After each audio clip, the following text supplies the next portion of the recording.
փոքր անդրադառնանք երեկվա Սյունիքի դեպքերին։ Դուք ինֆորմացիա ունեք, քանի գյուղ է անջատվել Կապանից, Գորիսից, Սիսյանից եւ ինչպես է այդ կապը ըստ ձեզ պահվելու։ Արդյոք այսպես Սյունիքը կտրվում է մաս Հայաստանից։ Դե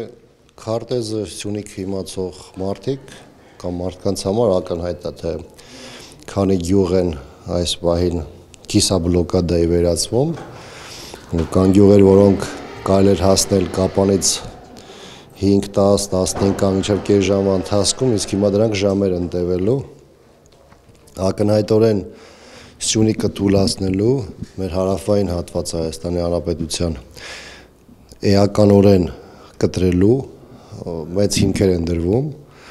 դա հեռահար պլաններով Ադրբեջանի և Թուրքիայի ռազմավարական նպատակներում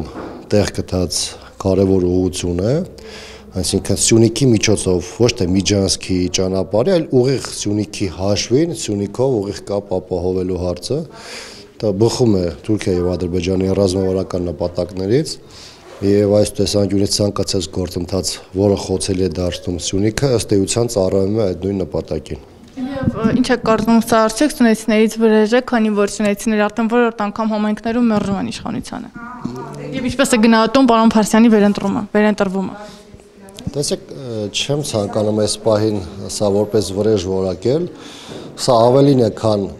այդ մարդկանց նկատմամբ Սյունիքի նախկին համայնքապետերին եւ որոշների դեպքում գործող համայնքապետերի նկատմամբ վրեժը։ Իրականում սա